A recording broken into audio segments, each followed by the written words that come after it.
জনশিক্ষা দিবস পালন করা হয়েছে। জিএমপি টিওএফ এর উদ্যোগে বিভিন্ন জায়গায় কর্মসূচি ছিল। নলছড়ের সিপিআইএম অঞ্চল কার্যালয়ের সামনে প্রাক্তন বিধায়ক তপন চন্দ্র দাসের উপস্থিতিতে সেখানে কর্মসূচি সংগঠিত হয়।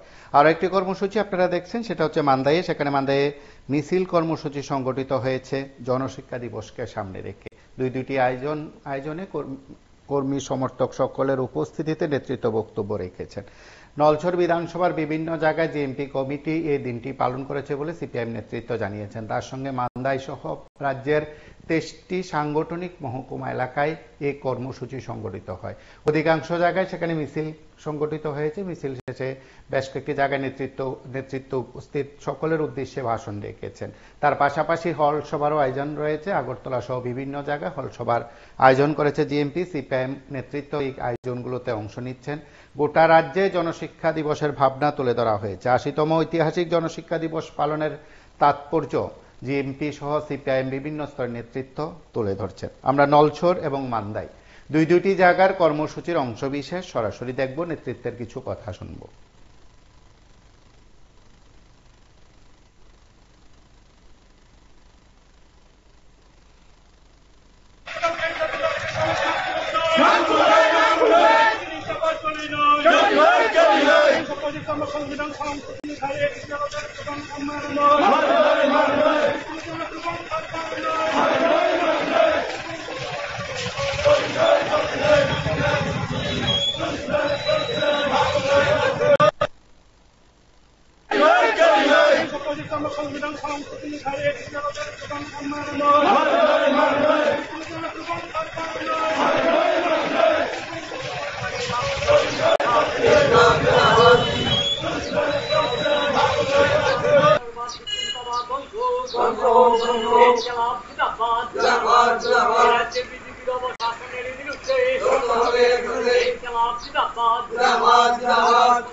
কমরেড দশরথ, কমরেড বীরেন দত্ত এবং কমরেড সুদীন্দ্র পরমার নেতৃত্বে একদল যুবক সেই দিন তারা পাহাড়ে প্রায় 350 মতন স্কুল তারা খুলেছেন এবং নিজেরাই শিক্ষকতার কাজ করে উপজাতি এলাকায় শিক্ষা প্রসারের ক্ষেত্রে প্রথম যে তারা ভূমিকা গ্রহণ করেন।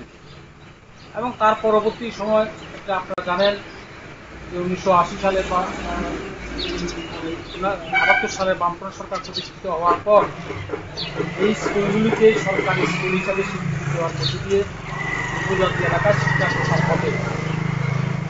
তো এটা ঠিক যে আজকে আমাদের রাজ্যে এই শিক্ষা প্রসারের ক্ষেত্রে বামফ্রন্ট বা জনশিক্ষা তখনকার সময় যে আন্দোলন এবং পরবর্তী সময় গণমুক্তি পরিষদ গঠন করার মধ্য দিয়ে রাজ্যের উপজাতিদের সার্বিক উন্নয়নের ক্ষেত্রে যে ভূমিকাটা গ্রহণ করেছিল, তৎকালীন রাজনীতি সরকার এটা প্রচন্ড বিরোধিতা করেছিল এবং এই শিক্ষা প্রতিষ্ঠান চালু হওয়ার পরে কমরেডদের উপর নানা রকম অত্যাচার সেখানে সংঘটিত হয়েছে, তাদেরকে জেলে যেতে হয়েছে।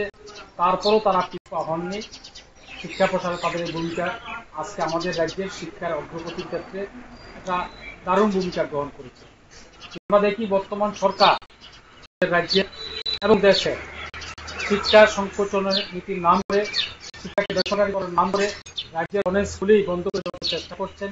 তার মধ্যে উপজাতি অঞ্চলের মধ্যেই প্রায় 100-র উপর স্কুল সেখানে বন্ধ হয়ে গেছে এবং শিক্ষক স্বল্পতার দরুন শিক্ষার যে অগ্রগতিটা শুরু হয়েছিল সেই অগ্রগতি এখন ব্যাঘাত তৈরি হচ্ছে।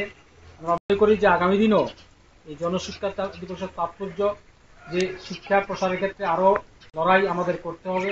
আমাদের রাজ্যের অন্যান্য গণতান্ত্রিক আন্দোলনের সাথে শিক্ষার আন্দোলনকে যুক্ত করে শিক্ষার সার্বিক অগ্রগতির ক্ষেত্রে আমাদের ভূমিকা গ্রহণ করতে হবে। আমরা আশা করি এই কাজে আমাদের জিএমপি সহ আমাদের টিওআইএফ, টিএসইউ সহ গণতান্ত্রিক শক্তি রাজ্যের শিক্ষা প্রচার ক্ষেত্রে ভূমিকা গ্রহণ করবে। এই হলো আজকের দিনের তাৎপর্য।